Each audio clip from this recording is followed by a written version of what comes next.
Is that out yet? What? Evil Dead Rises. As of this being released, I think it will be. I think it comes out like this Friday. I think Yes, this Friday. But by the time people listen, I'm pretty sure it'll be out for like a week. It looks fucking terrifying. Dude, it looks so good. Like, mommy's with the maggots now. You're like, I saw a clickbait thing that said that Evil Dead Rises might connect to Drag Me to Hell universe, or like this is like this is going to be in the Evil Dead universe, but it's supposed to be possibly connecting the Drag Me to Hell. Yeah, they're both Sam Raimi. oh, I didn't know that. Yeah, Sam Raimi. Well, Sam Raimi originated Evil Dead. You know that. Mm-hmm. Yeah, Drag Me to Hell. Yeah, that's Sam Raimi as well. Is Shia LaBeouf in that? No, Justin Long. Justin Long, right? Because he's like got the history of like some of the worst things to happen to him in horror movies. Yeah, yeah, he does. Yeah, Tusk, Jeepers Creepers, Drag Me to Hell. Drag Me to Hell is. I mean, it's his girlfriend. He's witnessing his girlfriend get dragged into a portal of hell. Yeah. And then I mean, he isn't a really good guy, but Barbarian. Yeah. He's got a lot of bad luck. I think I wonder if he just likes that. Yeah, he's like the Sean Bean of horror movies. He just likes to be tortured. God. Step on me, name me. Jeepers Creepers still gives me shivers. That ending. It's like Saw. Oh God, no! When the door closes. Yeah, like that kind of moment. That Jeepers Creepers never got me like that. I remember watching it and just being like, eh. I enjoyed it, but it was like, I thought it was gonna be scarier. But I was 14 watching it. Yeah, I think that's what made me like monsters. Not Jeepers Creepers specifically, but that era of horror movie. Because you had that, and you had like Darkness Falls, like just like straight up monster. We need to put a pin in this conversation for Halloween, actually, because I think because this has nothing to do with what we're talking. Has nothing what we're doing about today, but also I think I just can you actually write down really quick just so I remember, influential horror movie or influential monsters of childhood, something like that, and then we can get into this. I don't think you actually wrote any words there, dude. Well, hey, you got it, and it'll be just the fact that you wrote something down will hopefully be a spark of a memory, even though it's not words. All right, let's do this. Everything's words except the last one. What? Oh yeah, this is Tommy. This is Tommy and Jacob's mixtape. What the fuck? Play the music.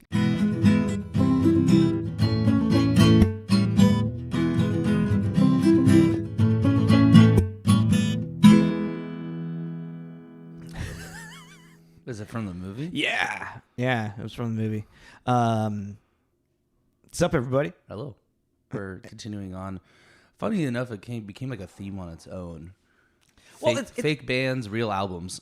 Well, I mean, that was the whole idea first when we talked about doing Spinal Tap and Still Crazy, and it just kind of like it was just talked about get him to the Greek, just adding it onto it. Yeah. An idea of like balancing out just how our weeks go and like with the months and release and whatnot, and it just seemed like an idea, and I was like, why not? Yeah. What else are we to do other than watch a movie? And you've seen this before, right? Yeah. I would have been surprised if you hadn't. That's that's what. Yeah. Out of like all of that, like the Judd Apatow like produced like this era of this like raunchy comedy, it is one of my least favorites. What is your least favorite? Maybe this one. Okay. I have to think about it for a second, but yeah. But like I even knew that going into this, so I was kind of hoping that I was like, well, maybe there's something more than I knew. And anywho, if you guys weren't paying attention to what I just said, we are talking about Get Him to the Greek today. You want to give us a synopsis for those who don't know? A drug-fueled rock and roll romp attempting to get a washed-up rock star to a 10th anniversary show at the Greek Theater in Los Angeles. Yeah. That's literally it. It's funny. You seemed actually kind of rather disinterested with it as well. Well, it's more of the humor makes sense at the time why I liked it so much back in 2010 because of the type of humor. It still has moments. It does. I still laugh pretty hard at like certain bits make me laugh really hard. It also, I never realized this is the kind of movie that stresses me out, like Meet the Fockers. Oh, Meet the Parents. because like how like Jonah Hill's character is going through like an anxiety attack for the entire film. Yeah, and those kind of I never really realized it was one of those. Yeah, and like that first interaction where the Joker's changed the concert on me, and the other guy's like, "Oh, that sucks." He's like, "No, we talked about this," and he's like, "I've never seen it before in my entire life," and he just has to kind of play along with it, exactly, because he's the talent. Yeah, that was like, oh no, I forgot. It's one of those kind of movies. Yeah, exactly. Well, we'll get more into that when we get a little bit later. But so this, Get Him in the Greek. It was released in 2010 to give you put a little timestamp on like what type of humor this may have been. Premiered May 25th, fully released June 4th. It was number 54 domestic in the box office and 71 worldwide. It was a success technically, but it just like wasn't like. I think it was, the names behind it. Yeah, I mean, everything I read, I kept seeing like commercial success. I'm like, was it really?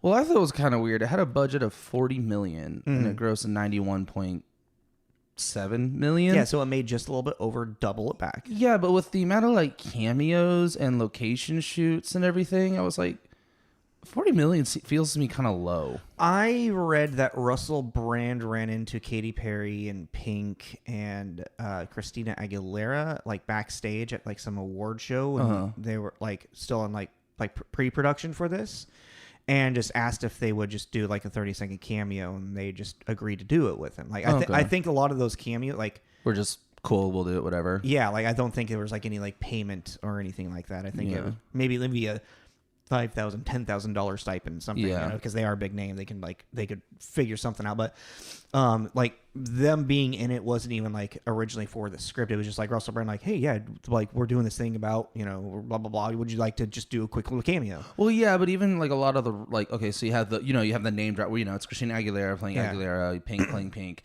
But then even like for like there's short moments, but even like the side characters, it just is like, well, you didn't need to hire like a name actor. Well, like Aziz Ansari or Nick Kroll or Jake Johnson. Yeah, like it just seems kind of like. Well, back in 2010, they aren't really like who they are now. Yeah, like Aziz Ansari didn't really pick up his career until towards the end of Parks and Rec.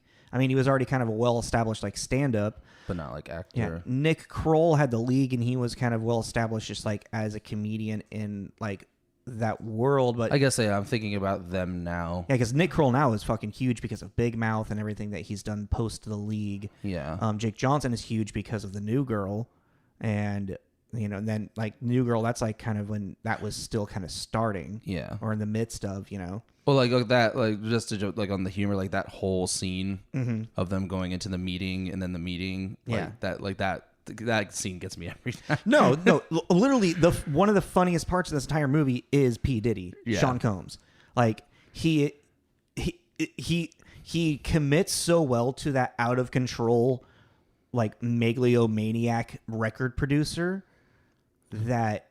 Because I'm pretty sure he's worked with them a lot. Yeah, it's kind of like if I was an actor, like my dream role, kind of like Tom Cruise in Tropic Thunder. Yeah. That over the top caricature, in your face guy would be just so much fun to do. Like get paid to yell at Jonah Hill. Yeah, would just be fun.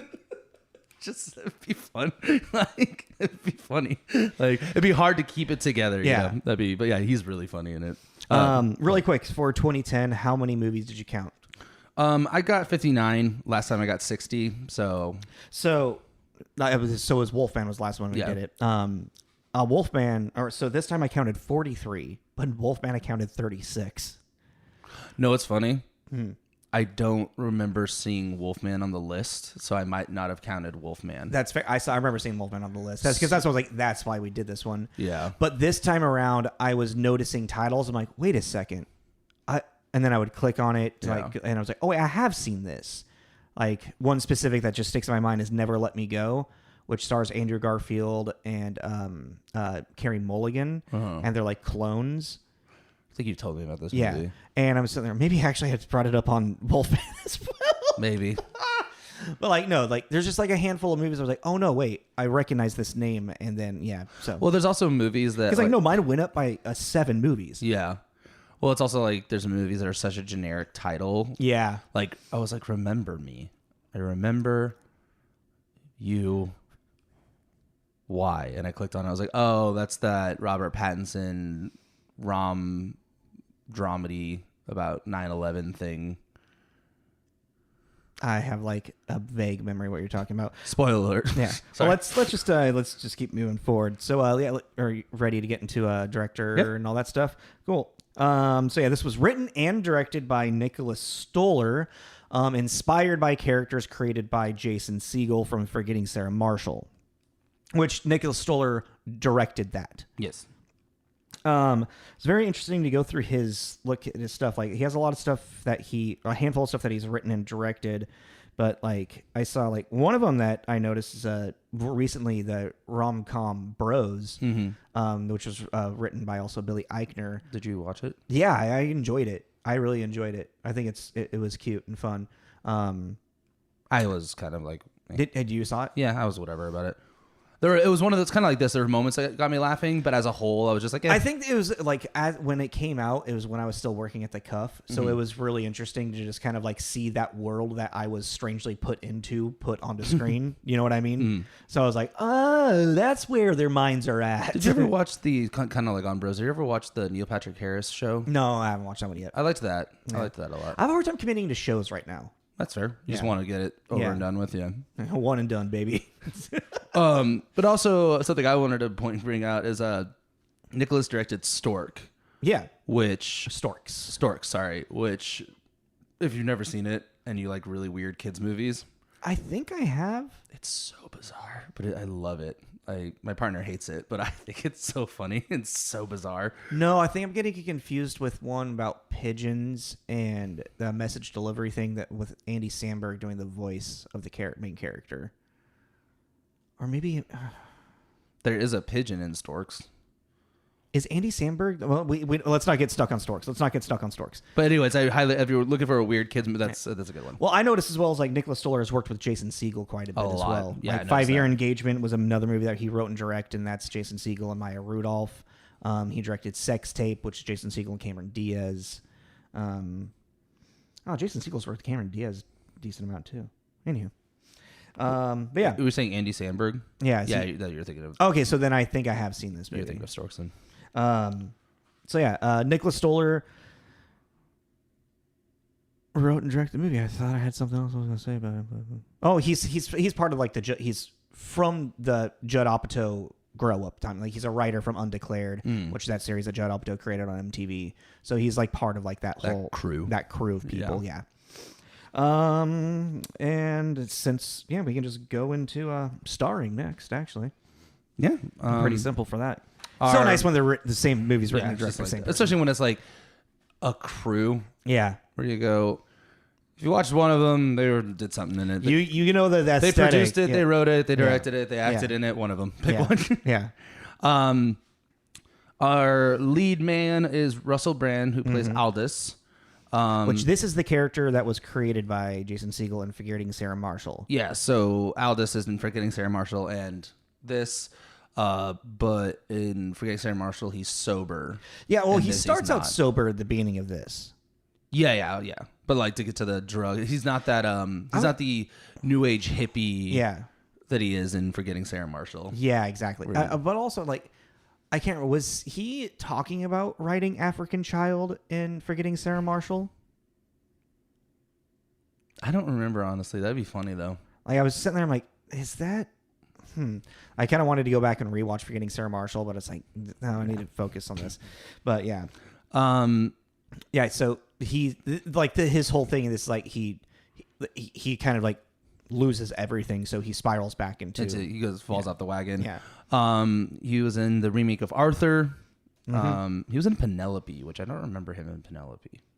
I don't think I've seen Penelope. Christina Ricci, and she has like a pig nose, so she's like in hiding. And, nope. No, it's you. I think if you ever see it, I think you get a kick out of it. It's a weird little like indie vibe, kind of thing. Like Christina Ricci movie. Yeah, and it's a cute and he's in Rock of Ages, which I do not remember, but I mean I've only ever seen that movie incredibly not sober because it's terrible and I get a kick out of it when I'm really something else. There we go. When I'm a little toasty, I love that movie when I'm like, because it's so stupid. Get a kick out of it. I love the music, but like it's just a really bad story. Yeah, it's just not good, but I get a kick out of it for some reason. Next, our next leading person. And Russell Brand also did stand up. Oh yeah, for he's a minute. he's stand up, kind of like one man show type of guy. Yeah, I mean he has an entire. Well, he has. I remember back on like MTV, not MTV, Comedy Central. He had a whole like hour routine. Yeah, I know, but it's like his like it's like. It is like stand-up special. It is stand-up-ish. But it's a little bit more performative sometimes, I feel, if you know what I mean. Like in a Dane Cook way, like really like... More like a Mike Birbiglia way. Like there's a like arcing story that he's trying to bring all together. Isn't he like an advocate now for like anti-drug and stuff? The guy is very strange, but also super intelligent. Yeah, no. Like listen, I've seen him like talking about stuff and you're just like, oh, you're like pretty like... Yeah, you have an interesting way of thinking, but you can tell you're pretty like you feel very intelligent. Yeah, but yeah, so yeah, that's Russell Brand. Then moving next to Jonah Hill, this is our first Jonah Hill movie, isn't it? But I saw it. Yeah, I can't think of anything. Who plays Aaron Green? It's fucking Jonah Hill. Yeah, I mean, yes, he's from Superbad. 21 Jump Street. Wolf on Wall Street. Now he's Moneyball. Don't Look Up. Yeah. He's fucking hilarious in Don't Look Up. I still haven't seen that's the End of the World one, right? Yeah. Leonardo DiCaprio, Meryl Streep, Jennifer Lawrence, Timothy Chalamet. Oh, Timothy Chalamet's in it? Yeah. Yeah, I feel like this is towards the end of Jonah Hill being like kind of overweight, and he's talked a lot about like his weight issues and how he felt like typecasted and just like abused for it and like shamed, and then like it's kind of crazy how much his weight would fluctuate for a while there too. And I can feel something like through his performance in this where he's just not full. Like I feel this like he's not happy.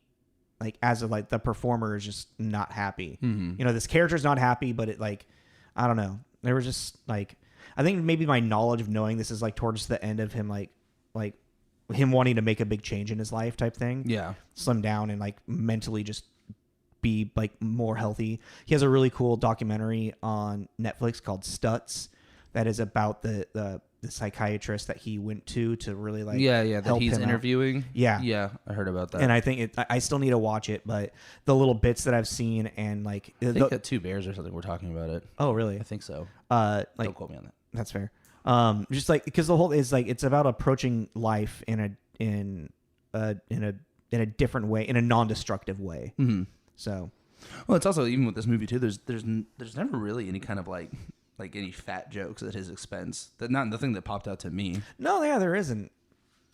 And especially in 2010, that's an easy, cheap. He may have been like, no.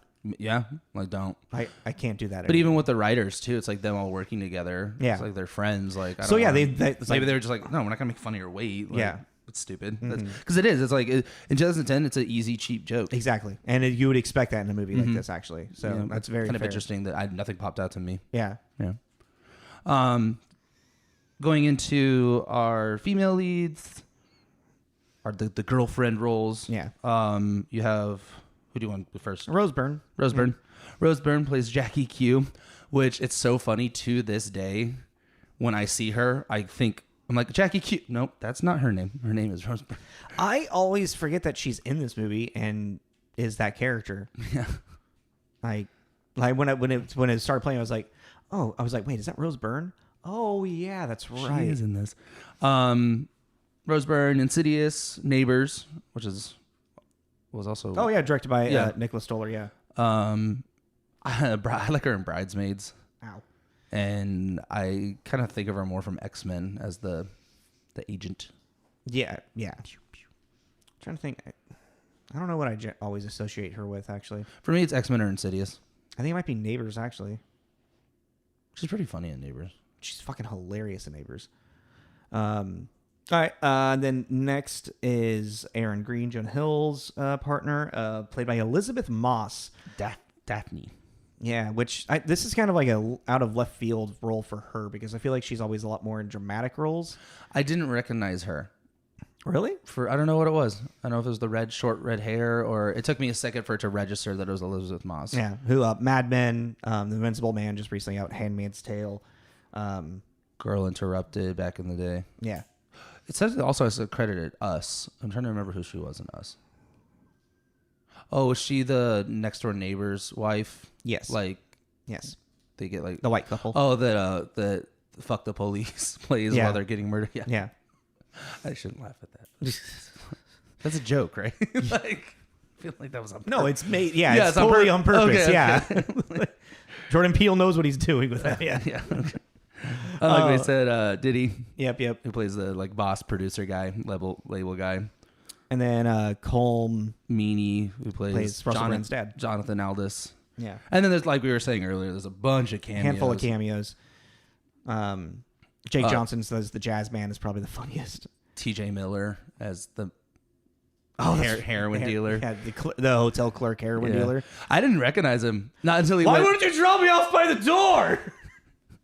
I didn't really recognize him because it's like, again, his way is really fluctuated, but in this he's pretty thin. He's young. And he's young and he doesn't have his long hair. Yeah. So I didn't really recognize him until he went, "Are you out of your mind?" Like that. And I went, "Holy shit, that's TJ Miller." It's like his calling card. Yeah, that scratchy kind of yelly voice. I just thought it was so funny. I was like, because now, he's got like a beard and glasses and long hair. And the last time I saw him. Yeah. I love doing back to Jake Johnson when they're at they're talking about like getting fired or we're getting replaced. He's like replaceable, jazz. Just background music. He's like, I'm not kidding. He's pissed. He's staring at me right now. Yeah, no, he made me answer to humiliate me in front of everyone. Yeah, 6 o'clock. Yeah, cool. Okay, cool. Throw that phone out of my office. Please don't make me do that. Throw that fucking phone out of my office. What's hilarious about that joke, though, specifically, is how he set up so hard. It's like, I'm just background noise, man. And then he becomes like the complete focus attention. Yeah. That's what I'm saying. That entire scene too. Who'd you introduce me to? Chocolate Daddy. And how many units do you sell? 15,000 units. I'm proud of those units. I'm proud of those 15,000 units. What'd you say? Nothing. I'm sorry. I'm having a panic attack. It's like a good scene. You all are fucked. I own 20 kookaroos. 21. I own 21 kookaroos. You don't own one kookaroo. Y'all fucked. He was so funny. He is like, so funny. It's like the scenes that he's in are just actually fucking hilarious because he commits. It's like he's not like the greatest actor. It's like it's very just stoic, like just yeah. I'm just fucking saying this, and he just stares him but down. It's just, no blinking. I'm mind fucking you right now. Do you feel my dick fucking you, man? Hope you're wearing a condom because I got a dirty mind. And he just it's like the Sphinx. He's just not.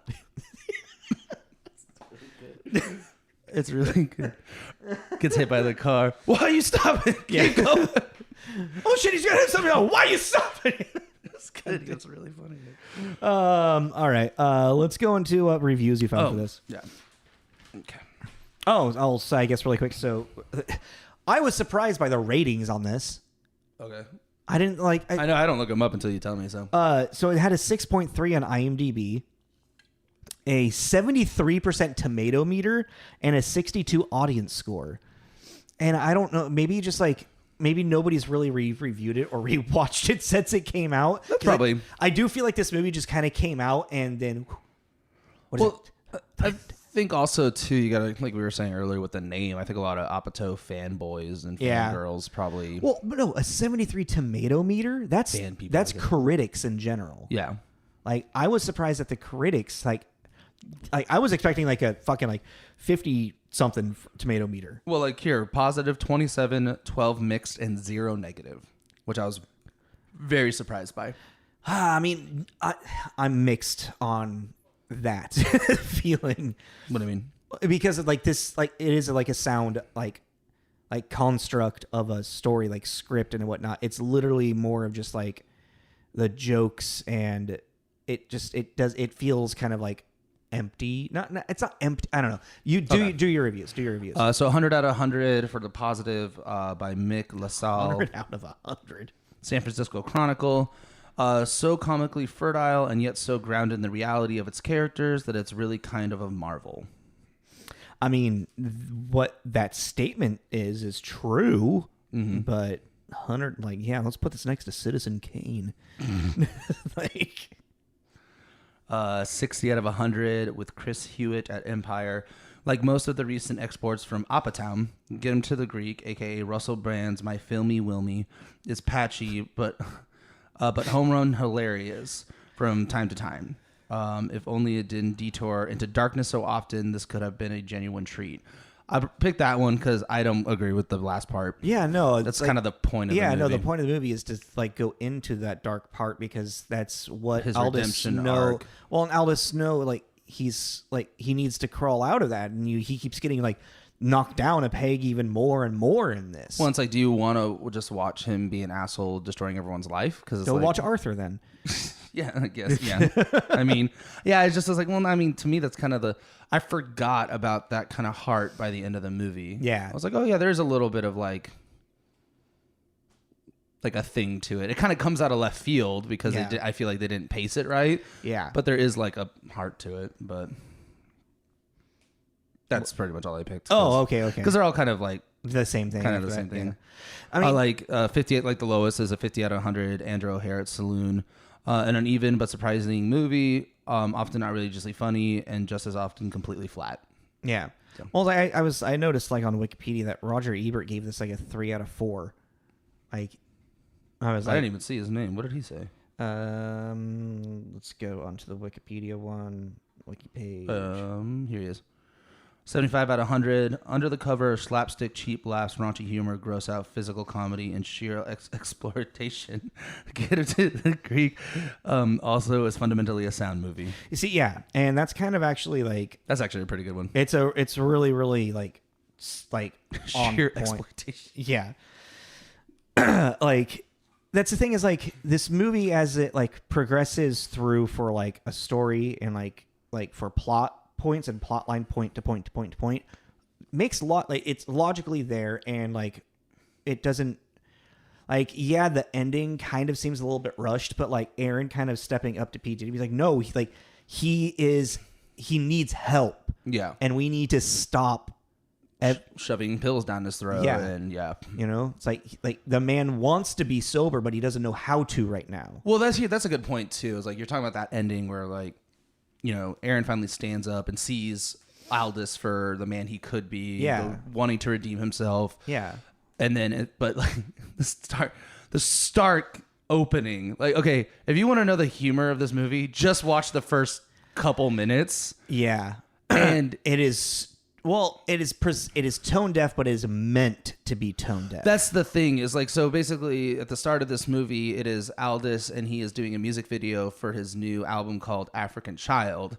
Yeah. And it's him in Africa. You know, like at a set, you know, and it's like a war zone and like people are getting killed and stuff. And he's walking around and singing and it's very, and then it cuts to him being interviewed and it's just his complete lack of connection with any kind of reality as well as Jackie Q's. Mm-hmm. Like he's really passionate about Africa. I mean, he's never been there, but he really thinks about it, you know, and you're like, that's the joke is that it's celebrities. And then he's like, I wanted to look like a white space Christ. Yeah. I mean, I'm obviously not saying I'm white space Christ. That's for you guys. That's for others to say, but not for me to claim. You know, and that's the joke. It's the joke is like they're completely strung out, drug addict celebrities. No, they're sober at this point. Oh, right, you're right. They are sober. They're just completely. It's not until the meltdown that Jackie Q has on the show. Not the Today Show, but the interview show where she's drunk and he's like, "Are you fucking drunk right now?" And then that's where he spirals because then they break up. But it's like that. But the thing is, but that's like the 2010 thing. It's offensive, but it's supposed to be. That's the joke they're making. Exactly, and like, but it's like it's showing he made this tone deaf thing, and because of that, he's fall from grace. He's no longer this huge like he's washed up. He's what does he say? he's in his greatest hits era. Yeah. You know, Yeah. And that's another thing too, like about the whole movie, really kind of, if you kind of peel it back a little bit, it's him fighting that getting a permanent residency in Vegas thing. He doesn't want yet to be that performer. He still feels like he has more in him. Yeah, more to go, which is kind of an interesting thing. But he gets his own, because even then, like the whole thing about her saying that he can turn anything into heroin, which is a huge thing with addiction a lot of the time too. It's like he was doing yoga 5 hours a day. And she's like, that's fucking mental. Like that's crazy. And it's like, that's kind of what's underneath the layer. It's kind of a movie about being your own worst enemy and fighting addiction. Yeah. And the people around, you know, and Aaron is a perfect example of the people, the enabler and the... Well, he's also sees the best, and he's also like the one that sees the best in Aldous and just wants to be there for him. And wants his favorite musician back to make the art. But also his thing is like he has no backbone. Yeah. So he's just a pushover. So his arc through this movie is coming to himself, to realizing like when to like actually like stand up for yourself and for those around you. Yeah. Stand up for his relationship, stand up for his own personal well-being, stand up for Aldous Snow's well-being, and like who Aldous Snow truly like yeah, and even standing up to his girlfriend. Yeah. In a more healthy way. Yeah. Because even like, you know, that whole like I'm gonna fucking move to Seattle? What the fuck am I gonna do to Seattle? What is doesn't he say like, you know what? I just made a decision. You're moving to Africa. Like, doesn't he say that? Like, but like, yeah, because even that, you know, when because she just basically. Are you on your period? What the fuck did you just say? Like, are you on your period? It's like, that's the thing. Unfucking believable. There's a lot of jokes in this that you would not make today. 2010, it was totally okay. But even then, it's like as a whole, there are a lot like there are a lot of the jokes in this movie that would be deemed inappropriate or not PC today. Yeah. You could also take out and the movie could keep rolling. Yeah, exactly. So it's like a lot of the offensive material, you literally could just... Well, I really feel like this movie is at the height of the commercially successful raunchy comedies. Mm-hmm. Neighbors is a little bit after this, but even then, like Neighbors and like Neighbors 2, like there was kind of like a decline. There was like an audience for them, but they were slowly either like getting a little bit more thoughtful with how they were being like raunchy. Like I feel like a lot of this is just like raunchy for the sake of being raunchy. Yeah. Like it has those moments. Like even so we watched the unrated version. Yeah. And there's actually not that much different from... No, there's only like an extra 5 minutes, if that. Well, like one of them is in the very beginning in the African Child music video. He's getting a blowjob in the limousine. Oh, that wasn't in the. It's like shit like that, you know. And I was just like, oh, okay. You know, honestly, the unrated version is probably just like, what can we cut for time? Yeah, like it doesn't help aid the story. Yeah, yeah. It was just kind of like but. I mean, but that's even like that whole, I mean, I don't know. It's kind of one of those things. It's kind of weird to talk about because it's like for the time they were making like a solid point, not a solid point, but they were like doing it on purpose. Like that whole conversation they're having at the Vegas suite, and Sergio is like I'm like P. Diddy's character, yeah, I'm Frank, you know, from the Rat Pack, and then the dad's like, you can't be Frank. He's like, why? Why can't I be Frank? And he's just like, well, is it because I'm black? You have to be Sammy. I have to be Sammy. Yeah. And he's like calling him out on it. Yeah. And like, that's the joke, you know? Yeah. And he gets all like, Also, very uncomfortable scene on Jonah Hill in that. Twice. Yeah. There are two. Yeah. There are two sexual assault scenes, which I did not recall. Oh, yeah, that's why. I didn't remember the first one. The second one I remembered. Well, you know, he goes, but even then, like, so he follows him to the bathroom to remove the heroin from his ass. But then the follow up to that, where he breaks the bag and he was like, I was calm 20 minutes ago. And like, even that moment too, where it was supposed to feel like it felt like it was trying to be funny, but it was also kind of uncomfortable because I'm like, this is an addict warning you that if you don't get him drugs now, he's going to really do something crazy. Yeah. And you're kind of like, that was pretty dark. That whole thing was really dark, and it was trying to be comedic. And you're like, It's like there's like that's where I feel like the movie starts to spin out of control, like towards this part here, like, and the fact that it actually successfully kind of pulls you back in for the end of it, if you can pay attention, like get through all of that. Like the Las Vegas suite scene, I think is one of the funniest like moments of the entire movie because of them smoking the Jeffrey. And why the fuck is it called the Jeffrey? Because Jeffrey is just some bloke down the road. Hello, my name's Jeffrey. Who's scared of a Jeffrey? Or like the fur, the ant. Because I'll be it's simple. Oh, you just want to. I'm sorry. I'm sorry. I'm on the Jeffrey. I'm on the Jeffrey too. I'm sorry. It's like. But then again, that's just like there's a lot of this movie that feels like they were like, okay, what if they were in this situation and what if this happened? What if this happened? What like it literally just feels like in between an actual like storyline of like trying to get Aldous for a redemption arc and get Aaron into like his like becoming a stronger person of himself is just an oversaturated amount of attempts at humor that kind of fall flat for me, which I mean that's like what like comedies generally are, but I feel like it's like it tried too hard and extended lengths for some of these. Yeah, well, because it's like jokes. That's a good point because the whole Vegas thing, that whole suite thing, it's a long bit. Yeah, but it's like that whole like sexual assault thing, which even like starts with them just like at the strip club. It's like a whole arc moment with Aldous and his dad, really. Yeah, like you could have gone from them at dinner or at the jazz club or whatever, then gone to the suite. That whole sexual assault thing didn't need to be in there. Yeah. But I mean, but like you said, even there's like some you know like I can't like the dad pulls out a gun and he's like, "What are you doing?" He's crazy, and he goes, "Whose gun is this?" And then and then Sergio turns around and he's like, "Oh, now it's on," or "Oh, now that's what I'm talking about." Like he's like jacked there's a gun, and then you hear the dad like right before he gets tackled, he goes, "Oh, this must be Jeffrey's." I didn't catch that. Yeah, and then he gets tackled, and the whole fight scene breaks out, and it's just like. It's so crazy. It's like in all of that chaos, that extended chaos.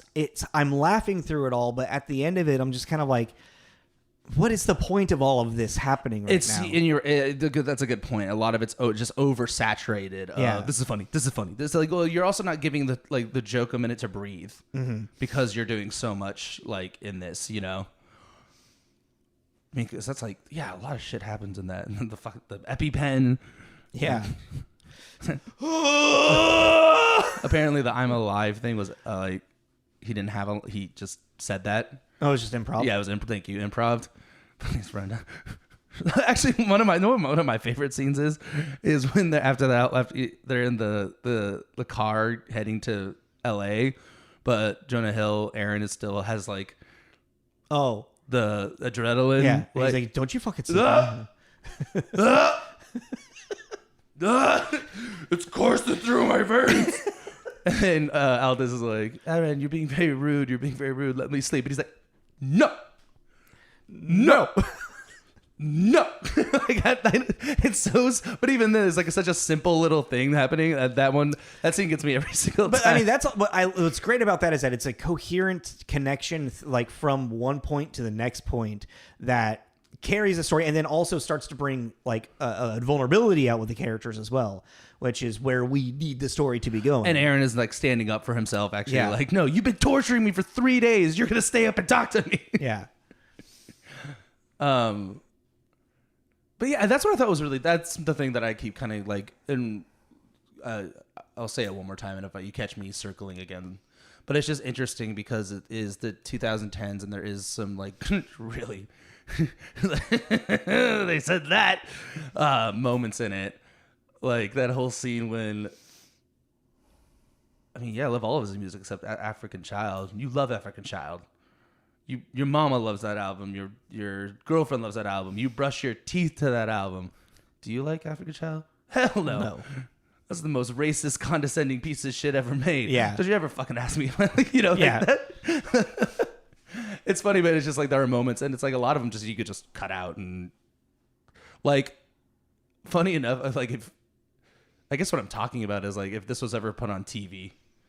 I mean, it was aired on USA for a short period of time, I want to say. That'd be funny to see that cut and Just see what edited, they, just what like- they did, what kind of magic they pulled. A lot of that movie that's just like bleep, bleep, bleep, bleep, bleep, bleep, or just played after midnight on Comedy Central or something. Yeah. I do gotta say I like the soundtrack for it, and It is, again, it's interesting. the original songs. Yeah, they the made. original songs, but they're also like, they're so, again, like, one thing that I really appreciated about like the original songs in Spinal Tap was that they were cleverly written and they're like a product of that time. Still Crazy actually feels like classic rock and roll songs. This all feels like a joke. It's all parody. Yeah, It's and a repetition of like this same fucking line. Like it's like, yeah, they're let's get that. yeah. Well, but like saying that though is like even the fact that like Russell Brand actually sang in this, I was like, it made me curious if he actually has any kind of real musical career of any kind, because I would, if he were to make actual like rock songs that weren't just like these weird parody jokes, I'd listen to it because I really liked his voice Yeah, no, I mean, for like a British rock and roller vibe, you know? I don't know if he has like a big musical career, but I know he is like a musical person. Yeah, like if he put out an album, I'd listen. I mean, to he it. was in Rock of Ages for a reason. Yeah, I mean, he's just a multi-talented performer, you know? like I love that. You know, in my vein, you're bringing me down, down, down. Like I like that song, the one he does at the Greek, you know. Oh, yeah. I owned this album on CD, and I really liked that song. How long are the songs? They got to be like a minute and a half. I don't know. We can look. Yeah, let's not worry about it. No, right no, now. I'm not now. Yeah. I'm just saying. But I remember I liked a lot of the songs. But again, I was how old was I? I mean, 13. No. in 2010, yes, I would have been like Oh no, 2010. I would have been like 16. 17, something like that. So yeah, I was like 20. Yeah, 17-year-old in this kind of humor. I was like 22, 23. This is a 17-year-old kind of humor movie. Yeah. You know. But it doesn't even think just at that time too. You just didn't think about certain things like that whole Vegas scene that Yeah. we're talking about. Didn't even think about the fact. No. Oh, he was like, and he even says, you know, and it didn't really register at that time. Yeah. And it's just like the time. Well, I mean, yeah, no, it's a product of the time. You know, it's like, and we have to. We eventually get so far into being offensive that we have to be like, okay, we have There's to. a line right we there. we need to like actually reel this in, guys. Like this is where we are now. We are now like we're joking about it so casually that we're making it seem like it's okay for it to happen every day. So then when it actually does happen, we just laugh about it as opposed to taking it seriously. That's a good point. Like so casually joking about it. I mean, that's like the big thing with like when people are like the PC police, you know, that's where that sentiment and that whole feeling comes from, is that we've joked about it for so long that we've forgotten that it's a serious That's thing. an issue. Like using things like this as a joke, as a crutch for a joke, not very funny. Like finding humor around it. Like I'm not saying like with sexual assault, just like in any type of like weird situation, it's hard to find a joke in it without us really recognizing what it is now. So like, Well, it's kind of what we're saying too. Is like it's cheap and easy to make a fat joke about about Jonah Hill's weight. So it's like, yeah, if you're using the offensive material as a crutch for a joke, then you might want to think about rewriting that joke. exactly. And that's a lot of those, like a lot of moments in it. Not even just the Vegas scene. There's a lot of moments that you're like, oh, like yeah, that was just a crutch. That was a black joke, but that was a crutch on that. You know, Yeah. It's an interesting point. Which- Yeah, I like that. That's I'm gonna really actually that's gonna vault in there. Like, is it being used as a crutch? I mean, that's a big thing that we discussed a lot in my critical analysis class. Is like when we were talking about things that because we went through like an entire thing of like what is offensive and what isn't offensive, you know, and obviously like it comes down to like interpretation in a big way and the individual. Well, I mean, and that's comedy. Yeah. What's funny to one is not funny to the other, exactly. and vice versa. You know. And and then like, comedians have their argument of like their freedom of speech on their like on what they're saying, but then like there's also structure and what they're trying to say in that, but then like there's but then there's just like this blatant like sexual assault on Jonah Hill as he's screaming, no, no, no, no, don't do it. And they're just like, ha ha ha, ha, here's the dildo up your butt. And then his girlfriend on the phone, like, oh my God. It's like she's hearing this and she's not being like, oh my She's God. angry that he's like, Aaron, are you okay? Yeah, there's nothing like that. Yeah. I mean, would this also be around that like kind of weird time where there's like this kind of unspoken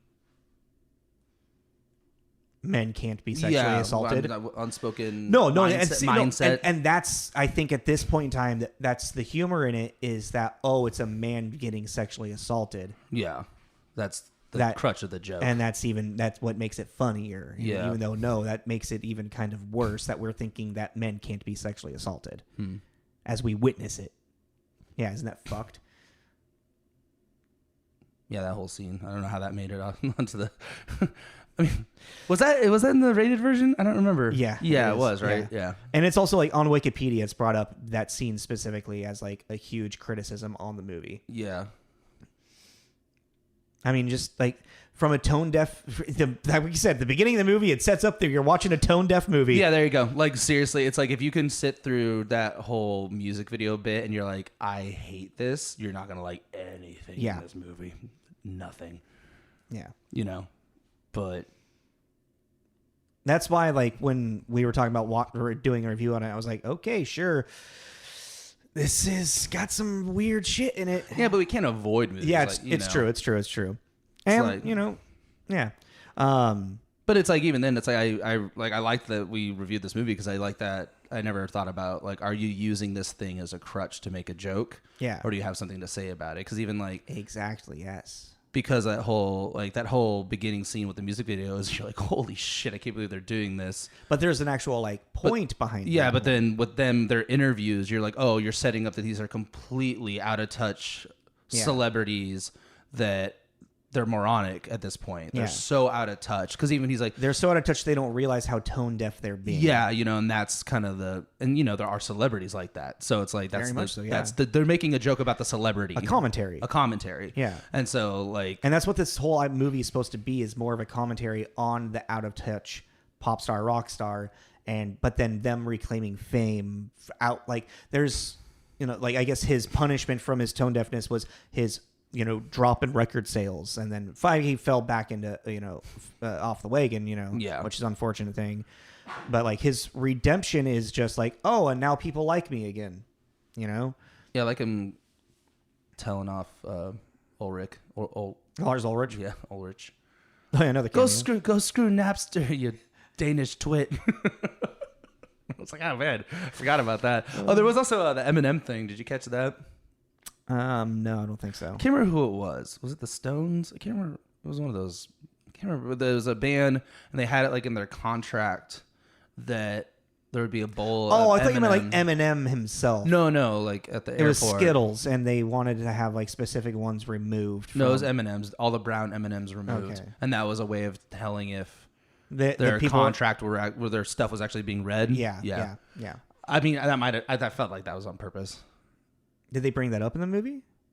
Aldous Snow is there. He's like changing the flight to Vegas, and there's a bowl of M&Ms, and he's picking through them. Like he takes out a handful, and he like is putting individual ones back. Mm-hmm. And I felt, I don't know. That's what made me think of. I don't know if it was like supposed to be a rock joke. I think that was just Russell Brand being a weird actor. Oh, did I just make a weird connection? Well, it works. It does. I mean, it could be, but like, I just think like, cause he's fidgeting with something like at any given moment. Well, because he's always like, yeah, no, I like when they're trying to get him to the Today Show, and Jonah Hill's chugging the whiskey. You got to keep him sober for 20 minutes. He's it's like, come on, man, don't be a bitch. Yeah, get my smoke on. Oh, Jesus Christ. Taking down an entire joint. And I like the hair, the guy's like playing with his hair, and Aldous just looks at him, he's like, I'm not gonna be wearing the hat for the interview. Everything you're doing here just doesn't matter. And then he wears the hat for the interview. Yeah. That's the thing, is like, there are just some moments, and I also just like Russell Brand. I like his vibe. You know. He's like this tall, like lanky, goofy guy, and he's always like, especially with Aldous, he's like this sex, which is that fits too because it's like if you look at a lot of these old rock stars from back in the day, he has that vibe. Yeah, they all, it's just that for something about them oozes sex, and everyone wanted to have sex with them. Then you look at you're like, him really? All right, like okay. Like if this was in a D&D world, he would have a 20 stat store on charisma. That's very high. Thanks, I assumed. Yeah, I mean, yeah, it's really that's the best way to put it. Is like watch the beginning, and if you're like nah, then don't even bother. Well, on that point, where are you at for a carrot on this? Like a 2. Yeah, I was thinking like a 2.5 because the story does like play like the script itself has like other like the actual like narrative, the arcs of the characters and like the plot points like flows. It flows, but it's just more of just like the content inside that kind of starts to hurt it. Yeah. And I guess, maybe 2.5 too, because at the end there is actually a little bit of heart in this redemption thing. I was like, Aaron gets to like he quits the record company with Sergio, kind of starts his own thing in Seattle. So he gets like his girlfriend, she gets her like residency. Yeah. And Alice knows like I'm gonna just work under you because you believe in me and all this stuff. It's like there is like this happy ending, this like in a hero's journey, this like back to normalcy that was set up kind of at the beginning of the movie type thing. Well, even just like when he's about to do the show, and he's like sobered up, and he like looks at Aaron and he says, like that whole like I don't know if he's sobered up. Well, he says that like he's actually nervous. Yeah.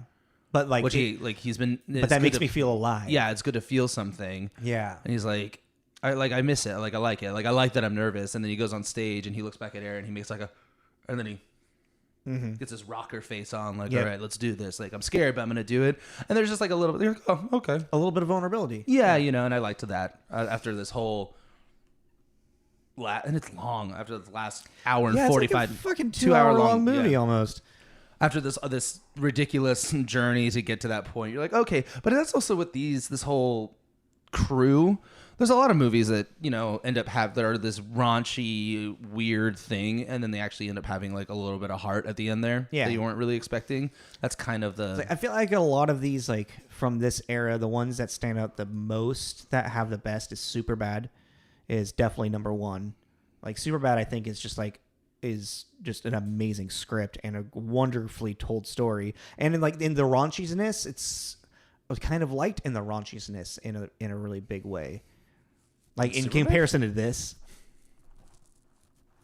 I don't really remember I don't. Oh, I watch it at least once every couple of months. It's one of my favorite movies. Oh, I only seen it. And then like 40-Year-Old Virgin, which definitely has a lot of like kind of like over crazy like raunchiness to it.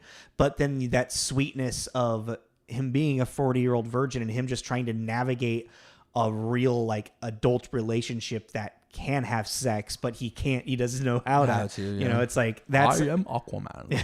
Like that one. I mean, that was Judd Apatow's like big pop in the movies. That was his first big one, and hit a home run. I think my favorite one is probably This Is 40. After rewatching it again, I really like that one. That movie's fucking hilarious. I really like that's kind of like an underrated gem out of them all. Well, it's like the Leslie Mann and Paul Rudd are so great. Are great in that. There's some really great jokes. Leslie Mann will always have a place in my heart. Oh fuck, I love her. She is so great. I love when she freaks out. Which one? No, just like anytime. Oh, anytime. Any freak out of her. She does it really great. Do you remember her character in The 40-Year-Old Virgin? It's just a quick cameo. No. It's the first night at the club. He gets in the car with the woman that's really drunk. Yeah, the shellfish. Yeah, she puts on Missy Elliott. Yeah.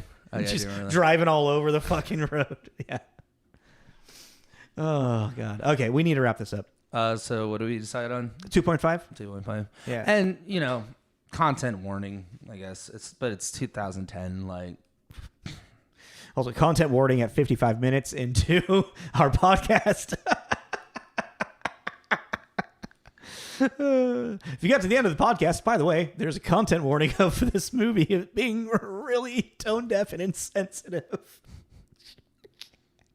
This might be the promo. Should we put one in front? I know everybody. Like, yeah. All right. Yeah.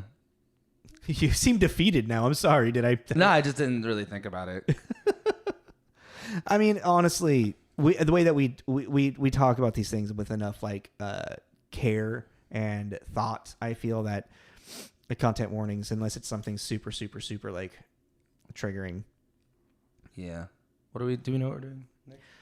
We're going into our weird superhero thing, like dark superhero chronicle and Brightburn. Oh Yeah. Cool.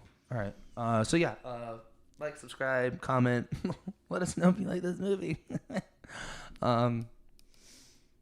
Yeah, this is Tommy. This is Jacob. This is Tommy and Jacob's mixtape. Thanks for listening, guys. Thank Thanks you. for watching. Bye. Bye.